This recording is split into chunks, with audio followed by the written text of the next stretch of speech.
Hola, ¿qué tal? Bienvenidos a Reflexiones Jurídicas, un canal dedicado a la difusión del mundo de derecho.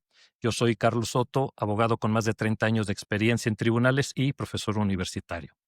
Ahora nos estamos estrenando en esta nueva versión de lo que es el canal de Reflexiones Jurídicas con un invitado de lujo. Tenemos como primer invitado a Luis Sanz Acosta, que es magistrado de la sección 11 de la Audiencia Provincial de Madrid y también es vicepresidente de la Plataforma Cívica por la Independencia Judicial. Luis, muchísimas gracias por aceptar la invitación. Muchas gracias, Carlos, por invitarme. Hemos estado viendo varias cuestiones que atañen a la independencia judicial, no solamente en México, en España, sino en todo el mundo. Hemos visto y nosotros lo hemos denunciado muchas veces, tú en tu país, yo en el mío, pero también vemos que esto está yéndose por todos lados. Estamos viendo cómo en Estados Unidos también hay ataques a la independencia judicial. El presidente Trump está atacando a los poderes judiciales o a los jueces que están resolviendo en contra de sus determinaciones, nos parezcan bien o nos parezcan mal, pero es algo que estamos viendo en común, ¿no? No es una cuestión solamente de, uno diría, este tipo de cuestiones solamente se da en países tercermundistas. Uno diría, bueno, pues en México parecería ser normal, pero vemos que esto está pasando también en el primer mundo, como México y como España. Antes de comenzar, Luis, me gustaría que me platicaras, antes de todas estas cuestiones de la reforma judicial que se está planteando en tu país, en España, ¿cómo era antes? Por ejemplo, ¿cómo accediste tú al cargo de juez y al cargo de magistrado, Luis, por favor? Bueno, yo accedí al cargo de juez. Aquí tenemos tres categorías: juez, magistrado y magistrado del Tribunal Supremo, en el año 1989 y por oposición, por una oposición similar a la que todavía tenemos, donde, bueno, pues hay unos ejercicios orales o escritos. A veces hay un caso práctico, un dictamen práctico o no, a veces hay un test o no, pero en términos generales se puede decir que garantizan el acceso a la carrera judicial con pleno respeto a los principios de mérito y capacidad, y que dan un resultado de un juez independiente, formado y profesional. Ese producto, que muchos, tú y yo seguro, lo vemos como algo positivo, en el marco de lo que tú nos decías, que tiene que ver con el populismo. No es ni de países tercermundistas ni no tercermundistas, ni siquiera responde a la dicotomía de izquierda y derecha, porque efectivamente afecta al populismo, digamos, de izquierda, como puede ser el caso del movimiento de México o de Venezuela o de España en menor medida, pero esto está pasando en otros países como Estados Unidos, pero también Hungría y otros países. Polonia hace tiempo, ahora ya lo han abandonado, que bueno, pues tienen una concepción de la política con un carácter mesiánico y alejado de lo que es el respeto y la sujeción de todos, especialmente los poderes públicos, al imperio de la ley. Gracias. Dices que fue mediante examen de oposición. Para acceder al cargo de juez, me comentaste, ¿verdad? ¿Hiciste algún curso previo antes? ¿Tú eras funcionario judicial antes de No, hacer este examen? ¿Cómo es? no, salimos normalmente de la propia carrera de Derecho, entonces la licenciatura de 5 años, soy graduado de 2 años, y tienes, digamos, que varias fases. Una fase es la fase de la oposición. Ya te he dicho, con varios ejercicios, y bueno, que tiene un conocimiento más teórico, la verdad, que práctico, pero que es importante. Cuando apruebas la oposición, no cedes al ejercicio de la función judicial, sino que vas a realizar un curso de 9 meses, casi un curso académico, en la Escuela Judicial, que está localizada en nuestro país, en Barcelona, que es un curso con un contenido más eminentemente práctico, donde pues se hacen simulaciones de pleitos, se apunta a la metodología del caso, y se da una formación multidisciplinar a los alumnos. Pero es que incluso cuando termina ese curso todavía no puedes acceder a la función judicial, porque hace falta que estés un periodo de prácticas tuteladas, que se llama, convirtiéndote en la sombra de un juez durante 4 meses, 5 meses, vas viendo lo que él hace y él poco a poco te va permitiendo, porque eso lo permiten nuestras leyes procesales y orgánicas, te va permitiendo que realices actos procesales estando el presente. Por lo tanto, la formación del juez español es muy completa y dura bastantes años. Gracias. Fíjate que Acá en México se manejaba antes de la reforma judicial de septiembre del año pasado la carrera judicial, porque se entendía que la carrera judicial empezaba, digamos, desde los primeros escalones. Era el más bajo era lo que nosotros le llamamos oficial judicial, que sería una especie de escribiente, ¿no? Es la persona que recibe los papeles, integra los expedientes, hace acuerdos, transcripciones, cuestiones así. Después, y todo eso estaba previsto en la ley orgánica. Después te convertías en actuario. Los actuarios, no sé cómo les llamen allá, son las personas que hacen las diligencias, las notificaciones. Si hay un embargo, pues van y embargan las cosas. Cuestiones son los que materializan las órdenes del juez o del tribunal. Y después te convertías en secretario. Obviamente, para ir ascendiendo a cada eslabón de la carrera judicial, ibas haciendo un examen. Te hacías secretario, había secretario de juzgado, secretario de tribunal, secretario de la corte, y estos secretarios, digamos que son los que hacen, les llamamos nosotros proyectos de sentencia. Se hacen los estudios preliminares para ponerlos a consideración del juez o del magistrado, y ya después, cuando llevabas varios años, digamos, en la carrera judicial, podías hacer un examen de oposición en donde solamente podían participar, digamos, la escalera más alta, que eran los secretarios, y a raíz de eso, si resultabas vencedor, entonces ya te nombraban juez. Y luego, para ser juez, volvías a hacer o vuelves a hacer otro examen y ahora ya accedías al cargo de magistrado. Volviendo contigo, Luis, entonces tú fuiste examen. Permite un segundo, por buscar equivalencias. Junto al sistema que te he contado de la oposición, en España tenemos un sistema paralelo de concurso-oposición, que se llama cuarto turno. Y entonces, y ahí tenemos cierta similitud con lo que me contabas. Y hay todo tipo de profesionales, no solo los secretarios judiciales, hoy llamados en España letrados de la Administración de Justicia, sino que los abogados, los profesores universitarios, y demás profesiones jurídicas pueden acceder también a la carrera judicial ya directamente por el cargo de magistrado, valorándose su experiencia profesional, su currículum profesional, pero también con una oposición. Por eso digo su sistema de concurso profesional. En eso se parece un poco a lo que me estás contando. Pero la diferencia es que también se puede, y de hecho es el sistema ordinario, acceder directamente a juez por la vía que antes te he expuesto. Gracias, Luis. Y ahora, ¿cuántos años fuiste juez y cómo hiciste para llegar al cargo de magistrado? Bueno, en España, como te decía, hay tres categorías: juez, magistrado y magistrado del Tribunal Supremo. El tiempo de la duración de la condición de juez ha diferido mucho en estos años. Hoy, por ejemplo, están muchos más años. Nosotros éramos la generación del baby boom y hacía falta muchos jueces. Ascendíamos a magistrado de una manera muy rápida. Yo estuve de juez en el primer destino pues apenas 2 años y ya accedí a magistrado y sigo en la categoría de magistrado. Otra cosa es que he ido ocupando diferentes puestos y, por ejemplo, muchos fueron durante mucho tiempo en órganos unipersonales, en juzgados unipersonales, y ya desde hace un tiempo, ya con la edad, ya esto en audiencias provinciales, órganos colegiados, o lo que llaméis allí, creo, corte de apelación. Quiero suponer que lo que está generando el movimiento para acceder al cargo de juez debe de ser por las vacantes que van habiendo, ¿no?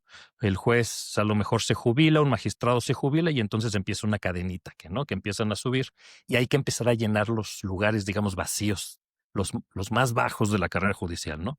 Y esa me imagino que es una, porque eso pasa en México, y la otra es la creación de tribunales. Las cargas de trabajo muchas veces sabemos que nos están sobrepasando, entonces en un lugar determinado se crea un juzgado, se crea un nuevo tribunal de apelación y evidentemente pues hay que llenarlo con recursos materiales que incluya a los jueces y magistrados. ¿Qué tan común es esto, por ejemplo, la segunda parte, ¿no? de creación de tribunales por cargas de trabajo? Bueno, las plazas que se necesitan, ojalá fuera para llenar jubilaciones y bajas.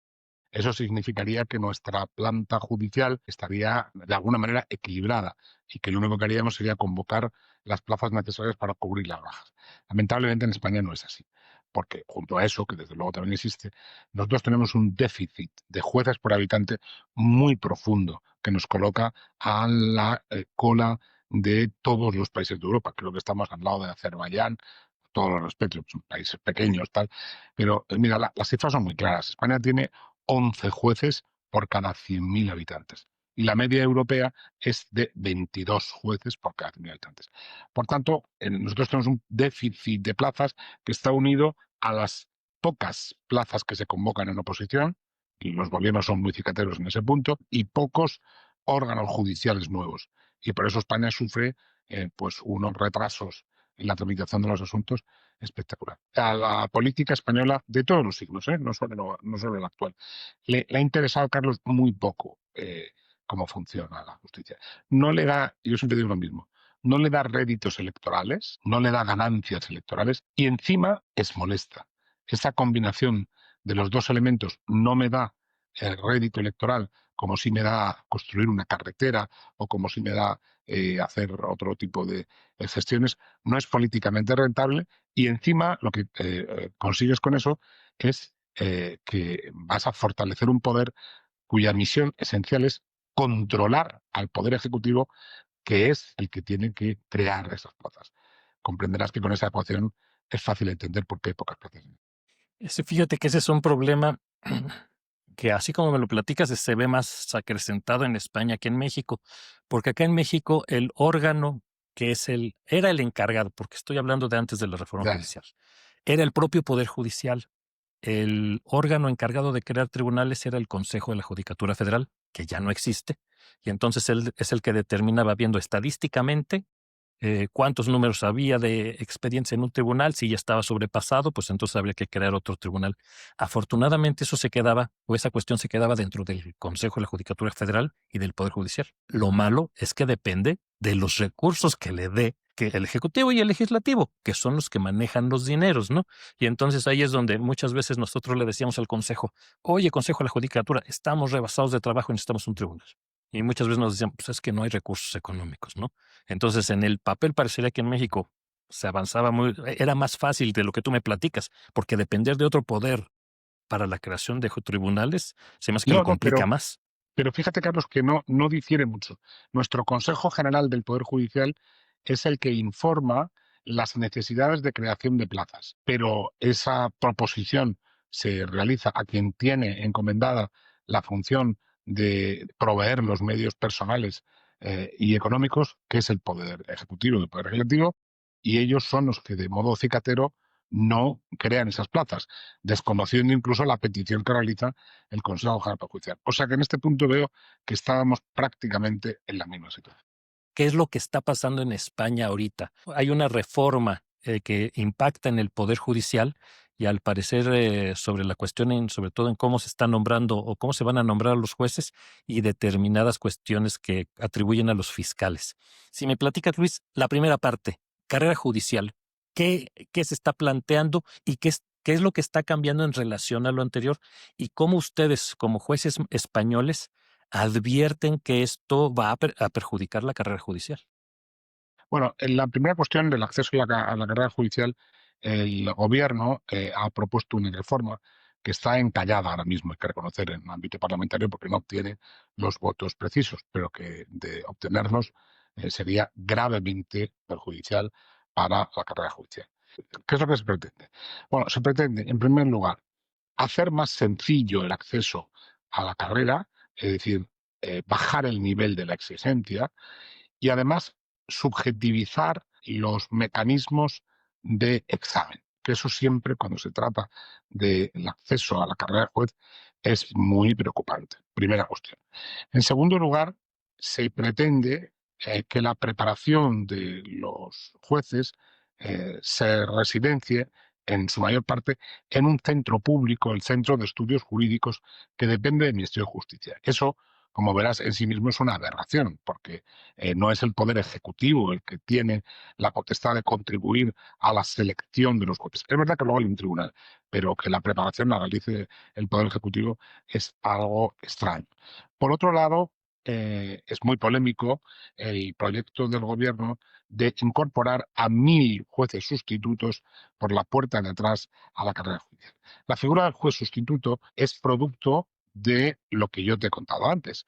Como no hay plazas suficientes, como hay un atasco enorme de asuntos, como tenemos esas carencias, pues se ha venido recurriendo a modo de parche a determinados profesionales que no son ámbitos de derecho, pero no habiendo pasado la carrera judicial, pues realizan sustituciones más o menos prolongadas en el tiempo, a veces de un día, de una semana, de 2 meses, de 4 meses.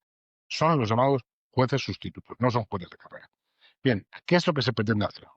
Lo que se pretende es incorporar a estos 1.000 jueces sustitutos directamente a la carrera judicial, con un examen muy rebajado de exigencia, bajo una pretendida directriz europea que como tal no existe. Creo que hay en la Unión Europea una posición tendente a regularizar a todos los funcionarios eventuales, no solo los de justicia, pero no necesariamente pasa por lo que está queriendo hacer el ministro de Justicia. ¿Qué problema tiene esto? Bueno, la incorporación de esas 1.000 personas sería muy importante, porque nosotros somos 5.000, estamos hablando de un quinto de la carrera judicial, y serían jueces, primero, que en su mayoría no están formados, ni se les va a exigir, no están suficientemente formados, ni se les va a exigir la formación necesaria para incorporarse a su condición de juez profesional y definitivo. Y en segundo lugar, rompe una dinámica que era muy interesante en el acceso a nuestra carrera judicial. El acceso a nuestra carrera judicial dependía del esfuerzo enorme, porque es una posición muy compleja, de los que la estudiábamos, y eso hace que nos dotara de un carácter especial para no obedecer orden alguna. Es decir, nuestro criterio es la ley, aplicamos la ley, puede ser corregida naturalmente por los tribunales superiores, pero con una corrección jurídica, pero ese sistema da un juez muy independiente.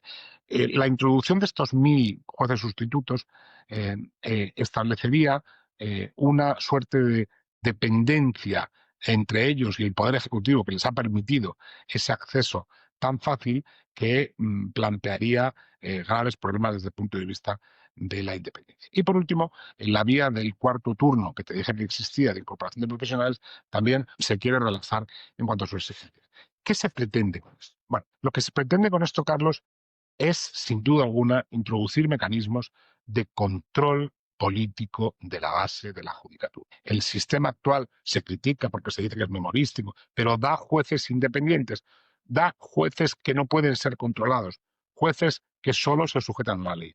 Y lo que se pretende es un juez más dependiente del poder político. Ya para terminar, te diré que todo esto plantea además especiales problemas porque en nuestro país, no estoy diciendo nada que sea irreal, ahora mismo hay varios procesos de corrupción abiertos al gobierno, al presidente del gobierno, en relación con actuaciones de su esposa y de su hermano, abiertos también procesos de corrupción contra los números dos secretarios de organización del Partido Socialista y contra el fiscal general de Estado que está nombrado por el gobierno. Y hay quien sostiene, quien piensa, hay quien duda de que este intento de modificar la carrera judicial y la fiscalía, de lo que luego hablamos, puede tener que ver precisamente con cambiar el rumbo de los procesos abiertos de corrupción a los que te he hecho referencia. Una de las cuestiones de los pilares de la independencia judicial debe de recaer necesariamente o recae necesariamente en las personas que son los jueces. Mucho se habla de que existen ciertas garantías de independencia judicial, ¿no? La inamovilidad en el empleo, la no disminución de los salarios y todas estas cuestiones. Pero una cuestión que muchas veces no se pasa o no se toma en consideración es que la cuestión de la independencia judicial depende de la persona, del juez, del magistrado. Entonces, aunque tengas todas las garantías de independencia judicial, si en tu fuero interno no estás convencido de esa independencia, de nada te va a servir tener 10,000 garantías. Como decimos en México, vas a dar el brazo a torcer cuando te pidan un favor del Poder Ejecutivo, del Poder Legislativo, de los grandes empresarios. Entonces, me parece que sí, la manera en que se eligen a los jueces afecta de manera directa la Claro. independencia judicial. Me mencionaste dos cuestiones al principio de tu exposición. Dices, quieren bajar los requisitos para llegar a ser juez. Me imagino que en relación a los que se tenían, por ejemplo, cuando tú entraste, y subjetivizar la calificación del examen. ¿Cómo sería esto? O sea, ¿cuáles eran los requisitos antes y cómo eran después? Bueno, sigue siendo porque esto es una reforma que no ha dado el lugar a nada. Bueno, ahora mismo hay un test de 100 preguntas y luego hay 2 tandas de ejercicios orales con 5 preguntas cada una de todas las materias más esenciales del derecho: constitucional, civil, penal, procesal civil, procesal penal, mercantil, administrativo y laboral. Son exámenes duros, son exámenes que cuesta años sacarlos y que dan pues una exigencia grande a los jueces. Se les critica por su contenido memorístico. Es una crítica parcialmente cierta, porque lo cierto y verdad es que pensar que alguien es capaz de memorizar el programa de jueces sin saber lo que está diciendo es simplemente imposible. Es decir, la memoria tiene su importancia, pero sin comprensión de lo que se está estudiando, eso es imposible. Ahora lo que se quiere es eliminar un examen oral, dejar otro más pequeño y un dictamen pericial, un dictamen práctico. Mira, el dictamen práctico nosotros lo tuvimos un tiempo y es, desde el punto de vista, preocupante. ¿Por qué? Porque introduce elementos de subjetividad en la corrección. Eso no significa que la práctica no sea importante para la formación de un juez. Claro que es importante, pero tal y como te he dicho antes, se olvida siempre, intencionadamente, que tras esta fase primera de la oposición hay un año entero de prácticas en la escuela judicial y otros años después de prácticas como jueces tutelados. Pero el acceso eso hay que aprobarlo también, pero el acceso fundamental desde la calle a la judicatura es la oposición y por eso esa tiene que ser absolutamente subjetiva. Cuando hay una menor exigencia, hay una mayor facilidad para el acceso a la carrera judicial y además hay criterios más subjetivos. Y además, después de eso te diré que en el fondo los autores de esta reforma desconocen una cuestión esencial, la dificultad de una oposición. En cualquier país y de cualquier oposición no está en el temario, sino en la relación plaza-opositor. Si tú convocas ahora, se están convocando, por ejemplo, ahora 100 o 150 plazas al año. Si tú en vez de convocar 150 convocas 1000, aunque el temario sea el mismo, la facilidad será mayor. O sea que al final la cuestión depende de eso. Pero nosotros queremos mantener un sistema que, mira, por una parte es un sistema que hace que entre gente a la carrera muy vocacional, porque con el mismo esfuerzo tú puedes o similar probar una posición de notarías o de registro de la propiedad o de abogado del Estado, sobre todo en notaría de registro de la propiedad, o dedicarte a la actividad privada con el mismo esfuerzo, ganando bastante más dinero. La gente, los compañeros que vienen a la carrera judicial quieren ser jueces, tienen la vocación de ser jueces y por eso son tan peligrosos, porque tienen una conciencia de cuál va a ser su función, una conciencia de cuál es el servicio público que van a prestar y sobre todo una conciencia de que van a formar parte de un poder judicial del Estado cuya esencial misión es salvaguardar los derechos y libertades de los ciudadanos. Y por eso son incorruptibles. Ha habido casos, pero muy pequeños, bastante incorruptibles. Y eso es lo que queremos preservar. La mística que sigue al juez y a la jueza, me parece que es algo que he visto yo en muchas latitudes, ¿no? Tienes esa cuestión de que quieres ser juez. En mi caso, pues yo entré a los 19 años a trabajar a un juzgado. Estaba en el primer año de la universidad y pues prácticamente hasta ahorita que acabo de cumplir los 51 años que fui removido con motivo de la reforma judicial. Me parece que es una cuestión que primero lo quieres y después se va sentando cada vez más, ¿no? Conforme vas madurando, te vas dando cuenta de todo esto que dices, es la defensa de los derechos de las personas y muchas veces es en contra del Estado o es en contra de los poderosos y es ahí donde el juez debe de equilibrar bastante. Y una cuestión también que he estado viendo últimamente en redes, Luis, estoy viendo descalificaciones hacia el Poder Judicial español por parte del Ejecutivo. ¿Esto es nuevo o ya tiene tiempo? Por acabar un poco lo que estábamos diciendo antes, efectivamente, que tenía que haberlo dicho, junto a la sujeción al imperio de la ley, la circunstancia de que algunas jurisdicciones, sobre todo la penal y la contencioso administrativa, tienen una innegable característica de control del poder, es lo que justifica el interés del poder en no ser controlado. Cierro paréntesis. Bueno, la cuestión de las injurias, difamaciones, ataques a los jueces es relativamente nueva. Esto se ha producido en los últimos 5 o 6 años. No es typical Spanish, como decimos aquí, sino que esto viene del movimiento, sobre todo, venezolano. Yo creo que este es el origen de la cuestión, y luego se extendió a México, en fin, y en varios países lo estamos viendo, ¿no? Es esa idea de que no hay nada por encima de la voluntad popular. No hay nada por encima del pueblo. Eso es un pensamiento profundamente iliberal, porque las sociedades más modernas, más democráticas, más civilizadas del mundo tienen la conciencia de que por encima de todo está el cumplimiento de la ley, porque eso es lo que evita abusos. Pero bueno, esa concepción mesiánica de algunos países, que se da también en movimientos de derecha, en Estados Unidos está viendo muy claramente, en Hungría, en Polonia, es esa concepción de evitar los controles, porque tenemos un proyecto político absolutamente maravilloso, somos apoderados por el pueblo y nada nos puede parar, ni siquiera el cumplimiento de la ley.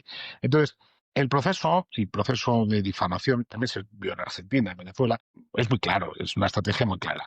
Consiste en poner en cuestión a los jueces, sobre todo a los jueces que dictan resoluciones que afectan al control político, acusándoles o de ignorancia o de incompetencia, o sobre todo, más importante, de dictar resoluciones a sabiendas de su injusticia, es decir, de prevaricar. Como sabes, el más grave delito que se le puede imputar al juez. Eso ha ido increciendo. Al principio solamente se hacía por pequeños partidos políticos. Podemos fue quizá en España quien inició, que está muy relacionado con la Venezuela chavista, quien inició ese camino. Se ha ido extendiendo también a los partidos políticos independentistas españoles, pero lo grave no es eso, lo grave es que ahora ha traspasado al Partido Socialista Obrero Español y después a los cargos del Partido Socialista Obrero Español y ministros e incluso el presidente del gobierno. Ministros y presidentes del gobierno están ahora dudando de concretos jueces, dudando de su imparcialidad. Y eso es muy grave. Nosotros siempre decimos lo siguiente: claro que las decisiones de los jueces, porque no somos infalibles, pueden ser corregidas, pero pueden ser corregidas por un tribunal superior, por la Audiencia Provincial, por el Tribunal Supremo, y solo porque hayan hecho un incorrecto trabajo judicial en la apreciación de los hechos o en la aplicación del derecho. Ese es el camino. Y, por supuesto, si algún juez, puede ocurrir, realiza realmente esa actuación de dictar a sabiendas una resolución injusta, lo que hay que hacer es formular una querella criminal contra el juez e intentar condenarle y apartarle en la carrera judicial. Esos son las dos vías que hay: corrección por la vía de los recursos y, en los supuestos más graves, las querellas. Pero lo que no vale es difamar en público, lo que no vale es acabar con la vida civil de un juez poniéndole en cuestión. Pero además, estas actuaciones en el marco de la Unión Europea, tanto de la Comisión Europea como del Consejo de Europa, han sido criticadas en muchas ocasiones en diversos textos, acuerdos, resoluciones internacionales, donde se dice que los poderes públicos deben tener especial celo y cuidado en no realizar estas actuaciones de difamación del Poder Judicial, porque lo que hacen con ello es, de alguna manera, poner en cuestión ante la opinión pública a ese poder y debilitar al mismo, cuando es un elemento absolutamente esencial y nuclear de las democracias modernas. Por tanto, eso ha ido subiendo de tono, evidentemente está adquiriendo tintes graves. Fíjate, en la apertura del año judicial español, que hacemos siempre en septiembre, que lo habrás visto solamente en Twitter, la actual presidenta del Tribunal Supremo y del Consejo General Judicial ha puesto de manifiesto esa circunstancia institucionalmente y con moderación, pero ha dicho que no es tolerable estas acusaciones, estas difamaciones a los jueces, y que deben utilizarse las vías que te he expuesto antes: los recursos y, en los casos más patológicos, la formulación de una querella criminal, pero no difamar para hundir civilmente a otro. Ahorita que me estás comentando esto, y también a lo mejor a una manera de advertencia para todos los que nos están viendo en otras latitudes, en España, esto ya lo vivimos en México. Cuando llegó el actual régimen con el presidente Andrés Manuel López Obrador, comenzamos a ver esto que dices: ataques a los jueces, primero de manera genérica. Es que todo el Poder Judicial es corrupto. Todo el Poder Judicial, inclusive se iba por cuestiones económicas, ganan mucho dinero y etcétera, etcétera. Y después, conforme se iban acrecentando estas críticas, ya fueron en contra de jueces con nombre y apellido, ¿no? Inclusive, no sé si tú sepas, aquí el presidente Andrés Manuel y la actual presidenta Claudia Sheinbaum tienen un programa en las mañanas donde salen todos los días, al estilo gobierno chavista, a hacer sus conferencias de prensa de todos los días, y ellos Lo son los conozco, actores lo he visto una principales. vez. Y en estos presidentes es donde se sacaban, tenían un pizarrón y entonces decían: este juez resolvió esto, pero de una manera muy simple y tan fácil que es castigar o acusar sin ninguna prueba, pero no decía: Oye, lo que pasa es de que hay jurisprudencia obligatoria que dice que se tiene que resolver así en esos casos, ¿no? O este juez liberó a este criminal. Oye, pero ¿por qué no dices que fueron y se metieron sin una orden de cateo a su domicilio y que lo agarró el ejército y luego lo torturó, ¿no? Entonces, obvian las partes que no les interesan y hacen la acusación. Y eso lo vivimos durante 6 años. Llegó al grado inclusive de que ya había una persona, ya ni siquiera lo sé el presidente de la República, había una persona que tenía, digamos, esta sección, les llamamos de las audiencias mañaneras, y era un militar el que hacía las acusaciones en contra de los jueces. Un militar vestido civil, pero militar. Vemos ahorita, y como dices tú, la Corte Interamericana de Derechos Humanos, que es la que ejerce jurisdicción sobre el Estado mexicano, lo ha dicho en una y en otra ocasión. Ese tipo de acusaciones en contra del Poder Judicial atentan contra la independencia judicial. Acá en México desafortunadamente se logró con el cometido. En septiembre se destituyeron la mitad de los jueces y magistrados de carrera judicial, toda la Suprema Corte y el Consejo de la Judicatura desapareció y se crearon otros órganos. Y casualmente, todos los que llegaron al poder son elegidos por el régimen, ¿no? Claro, Hubo fraude en las elecciones judiciales, pero bueno, eso ya lo claro. platicaremos en otra ocasión. Pero fíjate, Entonces, Carlos, lo que se pretende es también algo muy concreto. Porque no es solo difamar por difamar y por desprestigiar la opinión pública. No, no, la finalidad es muy clara. Es intentar coaccionar a ese juez para que no siga llevando esa instrucción.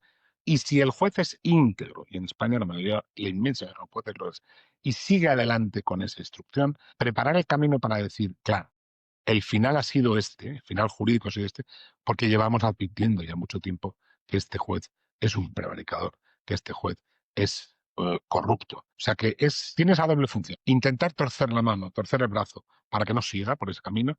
Y si sigue y se consigue una condena, decir que estaba claro, lo llevamos diciendo hace mucho tiempo, que es un juez corrupto. y aparte, si me permites, yo también diría, están manejando en la opinión pública este discurso de que todos los jueces son así, todos los jueces son asados.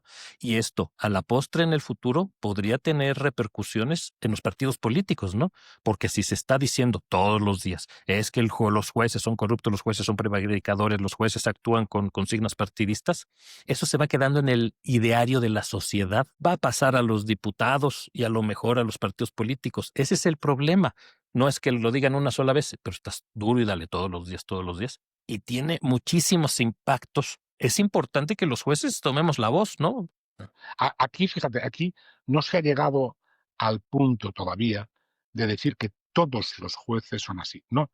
Es más, se suele decir, la mayoría, dicen los políticos, la mayoría de los jueces son honrados y ejercen su labor. Solo son unos pocos, esto es muy de actualidad ahora, solo son unos pocos los que no lo son. Qué casualidad, los que están instruyendo los procesos de corrupción. Es una casualidad, ¿eh? No, pero todos los demás son perfectos, hasta que uno de ellos instruya contra el poder político. Entonces pasa a formar parte de la modalidad de juez corrupto y prevaricador. Ahorita que estás hablando de estos procesos de investigación a políticos, a funcionarios del Estado, la reforma judicial, mencionamos al principio, tenía, digamos, dos grandes vertientes, ¿no? La modificación de la carrera judicial, que ya platicamos, y cuestiones de atributos de los fiscales españoles. Esto, ¿cómo afecta, digamos, a todo el sistema de impartición de justicia y en referencia a la carrera judicial y a la forma en que trabajan los jueces? Mira, te voy a empezar por explicar cuál es el sistema actual español, ¿no? El sistema español se inspira en los principios del sistema acusatorio penal, con una figura de un juez que instruye un proceso con la ayuda de la policía judicial, y lo que realiza ese juez no tiene más función ni más valor que el de esa investigación, ¿eh? Se dice muchas veces, incluso medio en broma, los que somos de civil lo decimos de los penales: sois superpolicías, sois coordinadores de la policía. Porque realmente, desde el punto de vista del enjuiciamiento, lo único que va a hacer ese juez cuando termine su instrucción es pasarlo al fiscal, para que sea el fiscal el que entienda y deje claro si ve materia penal y se formula acusación y se abre el juicio oral. Junto al fiscal hay otras dos figuras importantes. No hay un monopolio de la acción penal por parte del Ministerio Fiscal.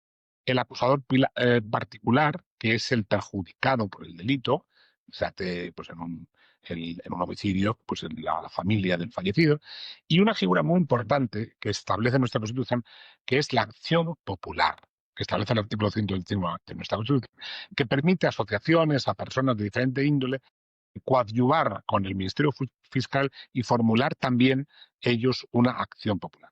Este es el sistema actual, ¿no? ¿Qué es lo que se quiere hacer? Se quiere sustraer la instrucción de los jueces para pasárselo a los fiscales. Tengo que decir con honradez que en muchos países de Europa esto se ha hecho ya. Es decir, que hay países de Europa donde la instrucción la tienen los fiscales. Y tampoco me parece muy mala idea, porque la labor de instrucción la realiza un juez o un fiscal, no es una labor de enjuiciamiento. El enjuiciamiento vendrá cuando se haya formulado acusación y haya un juicio y un juzgado allí sí aplique el proceso penal. Pero ¿por qué en España no? Bueno, en España no, porque la configuración de nuestra fiscalía, a través sobre todo de la figura del fiscal general del Estado, es o la convierte en un órgano profundamente dependiente del gobierno. Es el gobierno el que nombra al fiscal general del Estado y el fiscal general del Estado el que imparte las órdenes a los inferiores, porque la carrera fiscal española, no como los jueces que son absolutamente independientes, tiene una estructura jerárquica. De hecho, incluso se utiliza terminología casi militar: fiscal general del Estado, teniente fiscal, fiscal jefe. Entonces, hay una pirámide, de manera que al final el fiscal general del Estado puede condicionar de alguna manera las instrucciones concretas. Con esa dependencia del gobierno, si se le atribuye a los fiscales la instrucción, se acabó la investigación de las causas de corrupción política o de corrupción de poderosos. Y lo que es también muy grave, se pone en manos del gobierno y de la mayoría que lo asiste un poderoso instrumento para instruir asuntos que perjudiquen a la oposición, que es otra modalidad que también es esencialmente perversa. Por lo tanto, este sistema no puede establecerse en España, lo quiere hacer el gobierno, pero no puede establecerse en España desde nuestro punto de vista, porque sería un golpe de muerte a la independencia judicial, sin lugar a dudas. Otra cosa es que se hagan modificaciones del Estatuto del Ministerio Fiscal para desligar al fiscal general del Estado del gobierno y dotarle de autonomía, en cuyo caso yo tampoco veo especial problema en atribuirle la instrucción. Pero eso ahora, tal y como está, sería gravísimo, y eso es lo que tiene a la carrera judicial y a la carrera fiscal, que es muy importante que lo diga. La inmensa mayoría de los fiscales españoles son honrados, profesionales y formados. Es más, no te lo he dicho antes, las oposiciones nuestras son a la carrera judicial y fiscal. Somos hermanos y luego cuando apruebas eliges una u otra vía. Es decir, que no es un problema de los fiscales españoles. Los fiscales españoles son profesionales, son honrados, son independientes, pero tienen una estructura jerárquica. Esa es la diferencia con nosotros. A un juez de instrucción no le manda a nadie. Lo único que le puede es recurrir una decisión y que la audiencia le revoque, pero no hay un superior dando una orden a un inferior. Por lo tanto, el problema no es la Fiscalía, el problema es la Fiscalía General del Estado, la dirección de esa Fiscalía y su dependencia brutal. Fíjate que aquí sí hay una gran diferencia de lo que pasa en México y de lo que pasa en España. Nosotros tenemos, digamos, la parte tradicional, donde es la fiscalía la que investiga todo. El juez entra hasta que la fiscalía tiene ya los datos de prueba para hacer una acusación. Y entonces es cuando ya empieza el juez de control, que va a decidir, digamos, las primeras fases del procedimiento, y luego lo manda a un juez de enjuiciamiento. Pero aquí la fiscalía es la que empieza a investigar y luego va sosteniendo la acusación en las diferentes fases de la acusación, inclusive hasta la apelación y todo eso. Y algo que sí me parece sumamente importante es, así como tú dices, los fiscales aquí pues también no tienen la independencia, digamos, que se tiene por ser el juez, ¿no? A fin de cuentas existen ciertos lineamientos que tienen que determinar, digamos que están más limitados, pero una cuestión es tremenda, es que efectivamente, o por lo menos aquí pasa en México, los fiscales generales, los que están hasta arriba, son nombramientos políticos.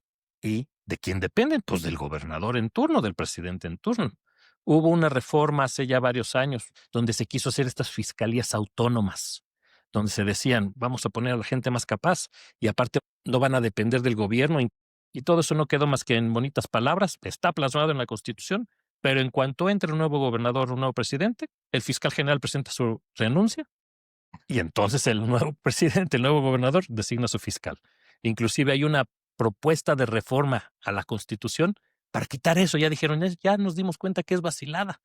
Y aparte ya de manera descarada decir, y queremos el control político de los fiscales, ¿no? Pero sí como lo platicas y como trabajan los jueces de instrucción, me parece que es una cuestión que les ha estado dando resultados, pues sin desde duda. mi punto de vista y desde la ignorancia del sistema jurídico español, me No. parece que debe seguirse.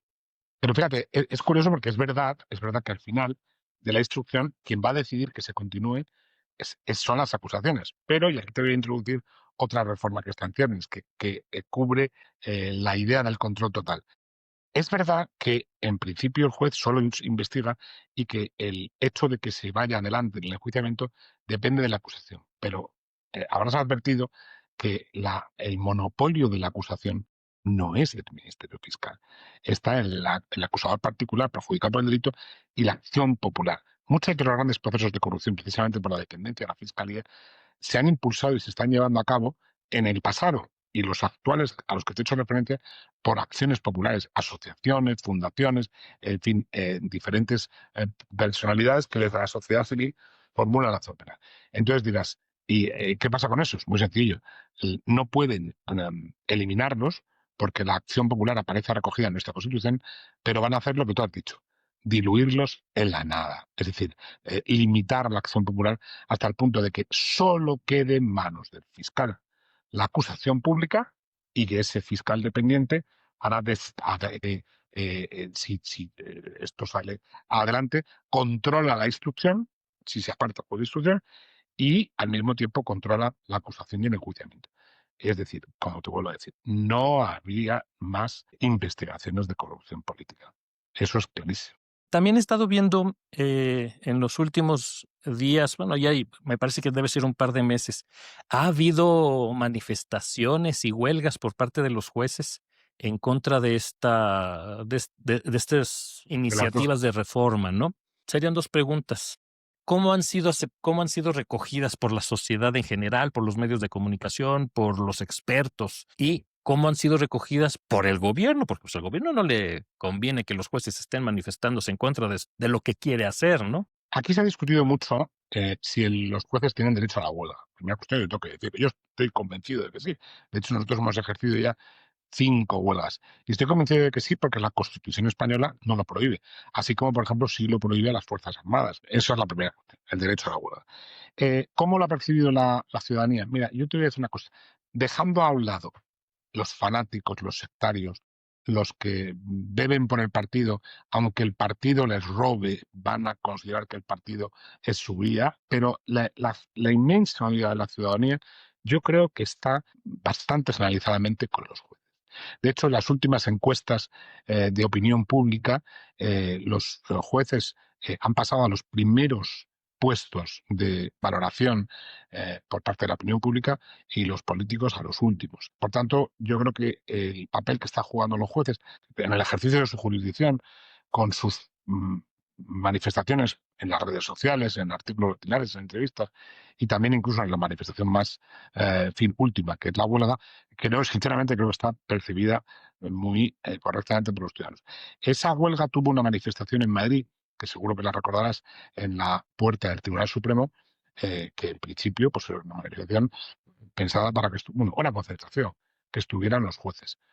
Vinieron cientos de ciudadanos para decirnos que estaban con nosotros, que estaban con los jueces. ¿Cómo ha visto el poder político estas huelgas? Pues muy mal, claro, evidentemente, poniendo en cuestión el propio derecho de huelga y luego, pues, minimizando su impacto. Pero yo te aseguro, Carlos, que el impacto fue enorme y que, en gran medida, yo creo que las enormes dificultades que está teniendo el gobierno y la mayoría que lo apoya para sacarlas adelante viene precisamente de esa contestación de los jueces. No tienen los votos suficientes. Hay algún partido que se resiste a aprobarlas, sobre todo porque, además, fíjate, aparte de porque consideren que no son correctas y que bueno, pues, hayan sido convencidos de alguna manera por el clamor de los jueces, también ha influido que la Unión Europea está empezando a mirar con mucho recelo esta deriva española. Y, por último, algunos partidos con sentido común, porque no hace falta ser más que mínimamente inteligente, pueden entender que esta reforma, si sale adelante, y que hoy beneficia a la mayoría gubernamental, si esa mayoría cambia, y hoy, por ejemplo, las encuestas en España dan un cambio importante electoral, toda esta máquina iliberal que se puede poner en funcionamiento estará en manos de los otros. Y esto hay algunos que lo están entendiendo muy bien. Es decir, que aunque solo sea desde ese punto de vista práctico, es decir, ahora estamos creando un monstruo de control de la judicatura que algún día puede estar en manos de la hoy actual oposición y que nos pueda perjudicar. Yo confío de verdad en que estas reformas no salgan adelante, pero el gobierno está muy empeñado en que así sea. Veremos a ver cuál es. Pues esperemos que prevalezca el sentido común y, como se dice, se necesita ser un verdadero estadista para defender la independencia judicial, aunque no nos guste cómo esté configurada ahorita, ¿no? Porque a fin de cuentas los partidos políticos creen que van a estar siempre en el poder y, como dices tú, hoy sí, pero mañana no. Y esa misma judicatura, con falta de independencia y dependiente del poder ejecutivo, va a ser dependiente del poder ejecutivo en turno, porque no va a jurarle lealtad al gobierno anterior. Son jueces que van a tener serias dudas de independencia judicial y así es como se les debe de tratar. Ojalá y no pasen estas reformas, como dices. Ese plan sin fisuras, lo digo con ironía, solo, y fuera del sentido común, solo puede caber en la cabeza de quien piensa que nunca va a ganar el poder. Y el ejemplo, Carlos, de Venezuela es muy claro. Es decir, esos cambios se dieron porque estamos viendo que la transición, yo creo que el caso, bueno, conozco menos, aunque me encanta México y lo estudio mucho, creo que el caso de México es distinto, pero en el caso de Venezuela, todos somos conscientes de que la posibilidad de una alternancia política no está en el futuro. Es más, hay muchas dudas sobre el propio resultado electoral de las últimas elecciones en las que se pusieron que Maduro sigue en el poder. Entonces, solo en la cabeza de quien piensa que no va a haber ya alternancia política puede tener lógica este planteamiento. Yo espero que esto no esté en la cabeza de los gobernantes españoles. Esto es un país que está en la Unión Europea y normalmente lo lógico es pensar así, ha sido siempre en todos los países. A veces ganan los conservadores liberales, otras veces ganan los socialistas. La alternancia es esencial a la democracia. Esperemos que siga esa alternancia en España, esperemos que siga en México, aunque en México ya cada vez se va viendo más difícil. Desafortunadamente estamos caminando hacia los caminos de Venezuela, hacia los caminos de Cuba. Luego yo cuando lo digo esto en persona, en conferencias o inclusive en redes sociales, me increpan, ¿no? Pero esto no es una dictadura porque si no, no podrías decir lo que dices y ya te hubieran matado. O sea, Ya, casi, esos son los requisitos de una dictadura, no poder hablar.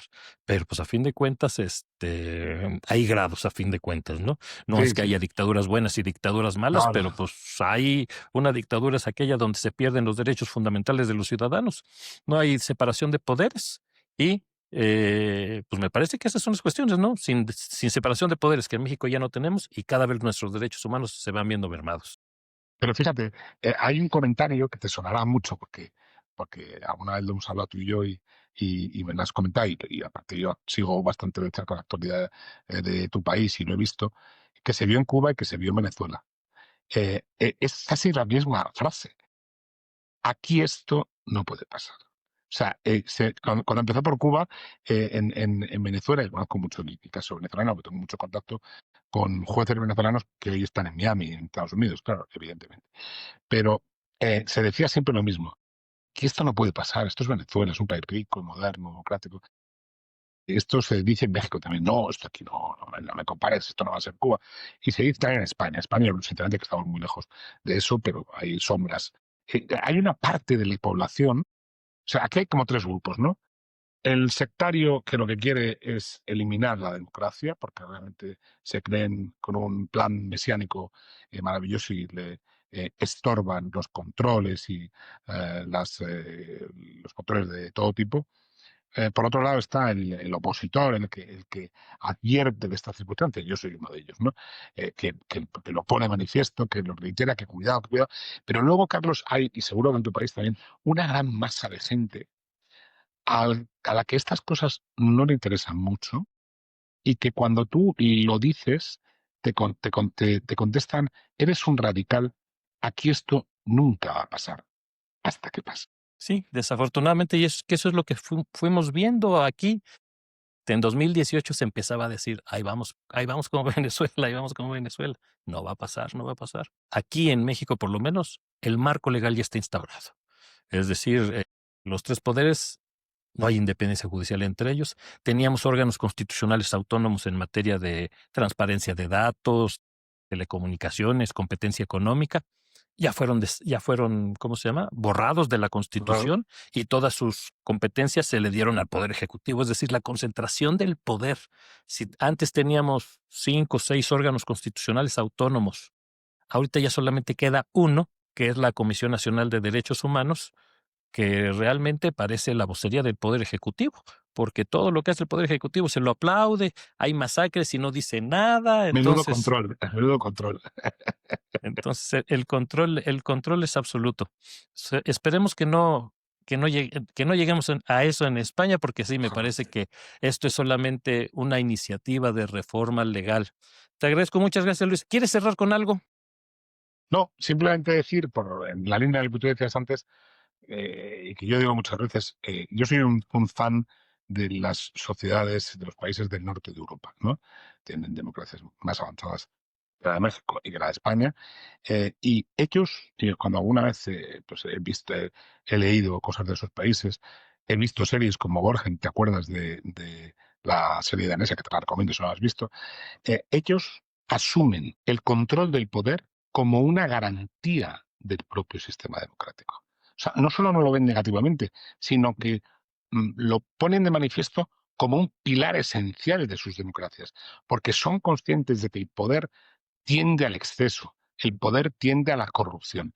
Y hace falta, ya desde Montesquieu se dijo, hace falta que existan contrapoderes, hace falta que existan mecanismos de control de poder. Eso es un elemento muy positivo y lamentablemente, pues esto en nuestras sociedades ya hay algunas capas de la población y muchos políticos que no lo ven. Ojalá, si así yo también deseo para México todo lo mejor, que podáis revertir esta situación. Lo veo complicado, pero no imposible, ¿eh? Y con gente tan luchadora como tú y como otros tantos que sigo a través de las redes sociales, pues espero que algún día sea así y me encantaría que también México saliera de la situación en la que está ahora, que es una situación muy negativa desde el punto de vista de la propia democracia. Muchas gracias, Luis. Esperemos que así sea. Todavía tenemos elecciones relativamente democráticas en 2027 y en 2030. Ojalá se pueda revertir este camino hacia el autoritarismo que ha perdido el gobierno mexicano. Veremos si nos quedan más dudas, pues entonces buscaremos tus sabias palabras para que nos digas cómo ha hecho y, o lo que sea mejor, que algún día nos informes que todas las reformas fueron retiradas, que no pasaron y España sigue en la normalidad democrática. Muchísimas gracias, Luis. Muchísimas gracias, Carlos, muy amable. Gracias a todos por su interés en el primer podcast de Reflexiones Jurídicas. Muchísimas gracias al magistrado Luis Sanz por habernos acompañado. Por favor, les pido que si les gustó el video, les den like, se suscriban al canal. En la parte final de este video les voy a dejar otro que tal vez sea de su interés. Hasta pronto.